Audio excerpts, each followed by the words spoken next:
Hello，大家好啊，大家好啊！今日咧會同大家講第二課啦，歡迎大家嚟到我哋嘅21日靈性情緒自修課。咁啊，如果大家咧係想一齊有得學習、有得討論嘅話咧，就記得咧睇到最後。咁我哋會提供一個方法俾大家咧係入我哋嘅群組一齊討論、一齊學習嘅。21日入邊嘅課堂內容包括哲學諮詢、靈性同埋催眠治療，希望可以呢個課堂內容係幫到大家喺人生路上入邊能夠遇到逆境嘅時候咧，可以逆境轉身嘅。好啦，咁今日咧會同大家講嘅題目咧叫做虛假二分。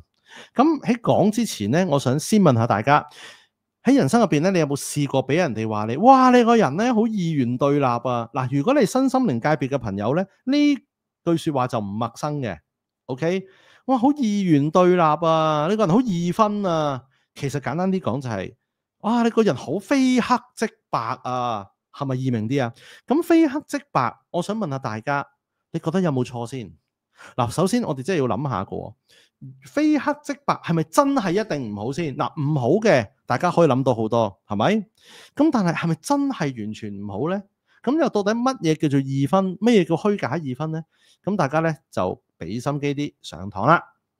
好，嘟嘟嘟嘟。點解我哋成日咧都會講？sorry，撳錯掣。咩叫做虛假二分，或者咩叫非黑即白咧？係因為我哋嘅文化，或者我哋嘅傳統，我哋嘅教導乜都好啦，唔係啱就一定係錯嘅。我哋嘅學校教育啦，或者我哋人生入邊咧，經常出現一個情況就係，你而家唔做呢件事 ，OK， 即係錯。你做呢件事做得唔好，你都係錯。所以你得一個方向嘅啫，就係你要做得啱，其他嘢都係錯嘅。甚至乎咧，你開始質疑一件事，啲人都覺得你係錯，所以就會衍生咗好多時候就係大家會翻工，你俾意見，點解啲人咧都唔俾我哋俾意見嘅？例如去到一個工作環境入邊，呢啲公司啊，冇人中意你有自己思想啊，你有自己思想，你死得仲快啊！於是我哋喺呢一件事入邊，我哋就唔覺意跌咗落虛假二分。咁點解呢？我慢慢同大家講。嗱，你見到咧呢一個 PowerPoint 咧，呢張圖咧就係耶穌同魔鬼，係咪喺度咬緊手瓜？其實呢一啲嘅圖就已經話緊俾大家聽，正邪大決戰，正邪大決戰，黑白光明嘅鬥爭。其實某程度上聽出嚟咧係好激情嘅。啱，我哋梗係追求正義、良善、公義啦。係咪？理論上係啱嘅，但係事實上喺人生入邊有幾多嘢係絕對嘅公義、絕對嘅良善、絕對嘅啱同絕對嘅錯？嗱，咩叫絕對呢？絕對嘅意思係直頭冇任何爭拗嘅，係冇爭拗嘅餘地，係冇爭拗嘅餘地。就算我今時今日攞起個紙包飲品，我問你呢個係咩嚟？我覺得應該冇爭拗餘地啦，檸檬茶咯。但係你都可以拗嘅喎，我覺得佢唔係檸檬茶，佢只係一條塑膠加紙皮，再加一啲用糖溝出嚟嘅嘢飲咁樣。喂，你都仲可以拗嘅喎，係咪？如果要拗嘅話，但係我講嘅係冇得爭拗嘅，冇得爭拗嘅嘢，人世間多唔多呢？其實唔係好多。但係最麻煩嘅地方就係，其實你係好難分辨乜嘢係絕對啱錯、絕對好壞嘅情況下，有時我哋會唔覺意指向對方或者一啲嘅事情，覺得對方係絕對嘅錯，或者係絕對嘅啱，或者指向自己，我而家做咗一件事絕對嘅啱或者絕對嘅錯。縱然我哋做一件事可能係啱，但係可能有陣時呢係我哋可以被理解咁解嘅啫，都唔係絕對係啱嘅。OK， 嗱，聽到呢啲位咧，大家可能個頭咧又開始爆噶啦，係咪？簡單啲講就係，我哋由細到大嘅教導同教育咧，成日都係講緊黑白對錯，其實係會令我哋走向極端，除非我哋慢慢，其實而家近呢10年8年好啲嘅，而家教育多咗人批判思維，多咗好多關於思考上嘅嘢。OK， 令到我哋會開始諗啦，你話俾我聽絕對嘅啱，係咪真係啱咧？你話俾我聽絕對嘅錯，係咪真係錯呢？今日你喺一間公司入邊，你曾經講咗一啲說話，或者你見到眼前嘅景象係好影響你嘅，或者係令到你演繹到覺得呢個地方係唔可以講，一講嘢就炒噶啦。第一個反應，我哋唔好咁快落一個定論。如果我哋一落咗，我哋就喺虛假二分入邊。咩叫虛假二分呢？講咗咁耐，就係我哋有意無意，淨係覺得自己得呢條路嘅啫，或者得兩條路，即係唔係咁就一定係咁噶啦。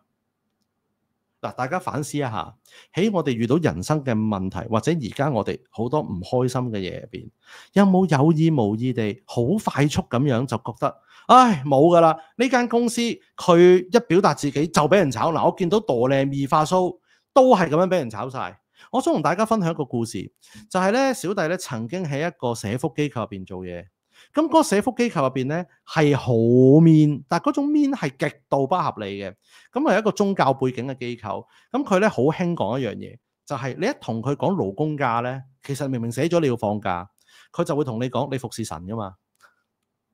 但係當你稍為有啲嘢做得唔滿意咧，佢就會用勞工法例同你講，喂，我而家咁樣啄你咧，我只需要賠幾多幾多俾你就得噶咯喎，咁係好令人氣憤嘅。咁當時係極多人 ，OK。係極度討厭呢一個嘅負責人同埋呢個機構。我咁樣講，大家都覺得同意啊，係咪？咁甚至乎咧，無論係前線做 counseling 嘅同事，即係做輔導嘅同事，還是係後邊做 admin 嘅同事都好，都係極度討厭佢哋嘅，係全部。我冇見過任何一個係愛戴呢一個老細嘅。咁當然我都唔例外啦。咁當時大家坐低傾偈咧，就會認為呢間嘢好有問題。點解有問題？列出咗之後咧，大家就會覺得死啦！如果我喺呢間嘢度做嘅年資又唔長，我突然間轉工會唔會影響㗎？咁你都可以話到俾我聽。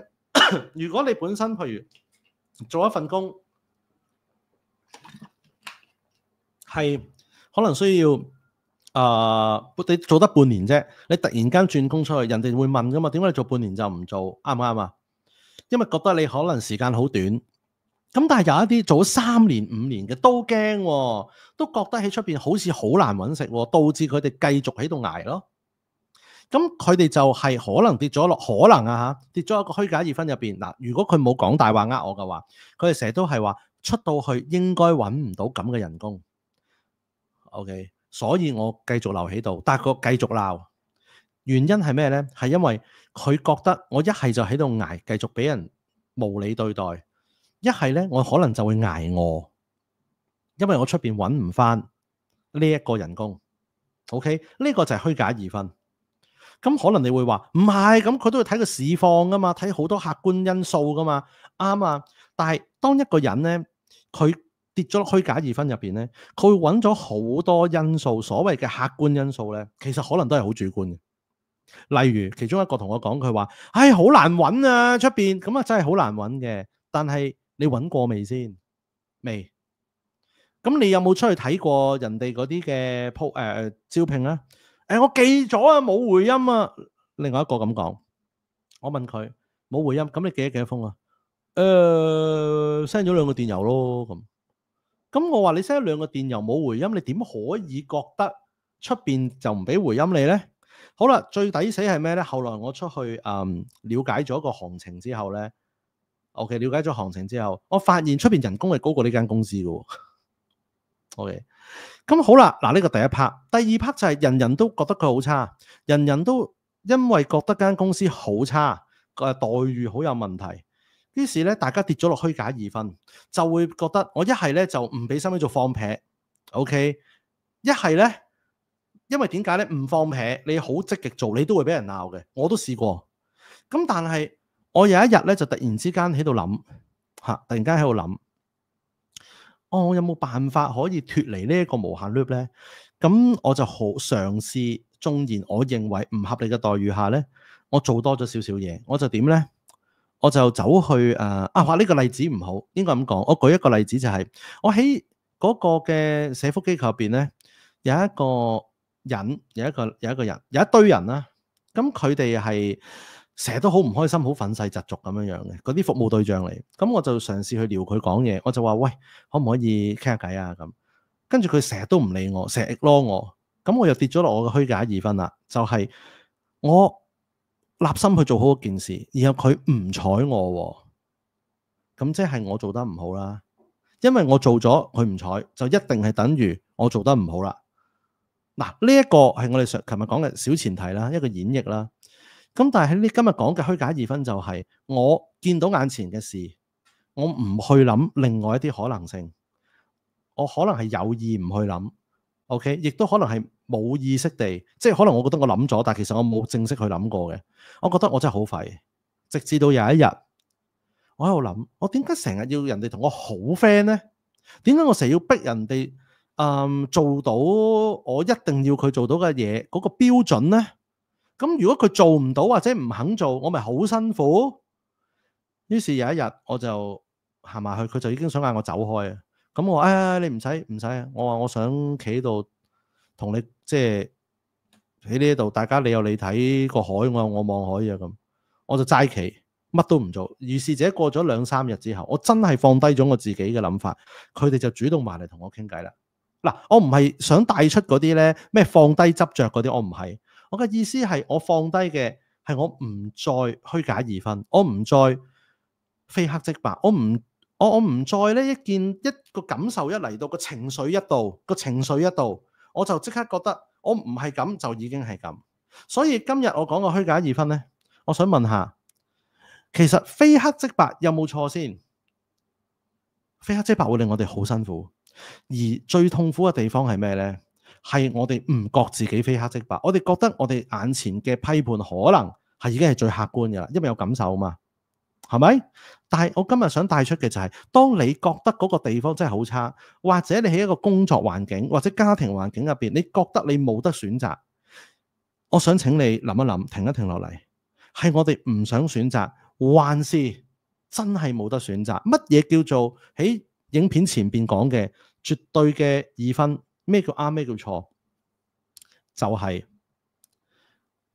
如果而家你聽緊喺現場望住個電話或者呢個電腦聽緊我呢個影片課堂，但係同一時間可能應該咁講，你而家喺你嘅屋企睇緊呢一個Tim Sir 嘅影片課堂，OK，然後突然間有一個人走出嚟，OK，就話俾你聽，喂，你一路聽緊呢個課堂，但係同時間你而家喺置地廣場嗰度咧飲緊咖啡，你覺得有冇機會？有冇可能？冇可能嘅喎，呢個就係真正嘅二分，即係冇可能，絕對冇可能兩者並存。即係話今日 OK，Tim Sir 喺度講緊書，我而家錄緊呢一個影片課堂 OK， 然之後有人同你講 Tim Sir 而家錄緊影片課堂， Tim Sir 同一時間錄緊影片課堂之餘呢，佢一路喺度，其實佢同時喺廁所嗰度梳緊頭嘅，有冇可能啊？冇可能。嗱，去到呢啲先至叫做真正嘅二分，真正嘅二元對立。但係好多人咧就攞咗出嚟咧，其實攞咗出嚟就哇，你個人好二分啊！其實我哋通常咧就係或者二元，其實我哋只係跌咗落虛假二分，即係話我哋以為我哋冇得揀，但實際係有嘅。但係好多人咧就曲解咗一啲嘅字眼，就哇，你個人好二分啊咁你就會聽完之後覺得，點解我成日都俾人話我非黑即白嘅咁？其實唔一定，可能你只係嗰一刻俾人感覺有呢樣嘢，但係實際上係咩呢？實際上係，咦，原來只要我 sense 到咩叫做真嘅二分，咩叫假嘅二分呢？咦，我就會發現到我自己原來，我仲有啲路可以揀下喎，得唔得？嗱，我知道咧，又可能聽到大家舊舊啦。我聽日開始咧，我嘅影片課堂咧，應該會再簡單少少，同埋短少少嘅。咁所以大家咧記得，如果你明白咩叫虛假二分嘅，可唔可以喺個 WhatsApp 群組度都講個名字俾我睇下，好冇？如果唔明嘅，就私底下 PM 我，或者最好喺個群組嗰度寫低你嘅問題，咁我一定會回覆你嘅。OK，好啦，咁關於虛假二分，漏咗。如果你咧係第一次睇我嘅影片，或者你想了解催眠師課程啦，同埋做一啲個人嘅心理諮詢嘅話咧，都可以 WhatsApp 我66938338嘅。咁啊記得咧 like 啦、share 啦，同埋留言啊，咁我會盡我所能回應大家嘅。好啦，咁翻嚟做一個總結就係咩叫虛假二分咧？簡單嚟講就係你以為眼前淨係得兩條路或者一條路，但係其實唔係，其實仲有好多條路。而當我哋跌咗入虛假二分嘅時候咧，我哋好容易就會情緒咧好大嘅拉扯。例如我而家冇嘢做，我係咪好廢？我冇嘢做等於好廢。我呢件事做得唔好，等於我冇價值。OK，咁可能你會話啦，係人都知咁樣唔好啦，但我控制唔到我自己啊嘛。咁起碼第一步喺你有呢個情緒出現嘅時候，OK，呢個情緒出現嘅時候，你要有一個覺察能力，就係先咪住先，停一停。我 feel 到，我覺得自己好廢喎，點解嘅？乜我做唔到呢樣嘢，我等於好廢咩？你要有呢一個覺察力先。你而家我咁樣同你講，你會好快駁我，就係我夠知咁樣唔好啦。但係其實你唔知㗎，可能因為當你跌咗落去呢個虛假二分嘅時候咧，你係冇法子發現自己嘅。唔好話冇啦，你係好難發現自己跌落虛假二分嘅。所以呢一日嘅課堂係想教大家，當你突然間有啲負面情緒落嚟嘅時候，你要諗下，到底眼前發生嘅係真係絕對性嘅二分啦，還是係虛假二分？OK，好，有問題嘅就話我知，拜拜。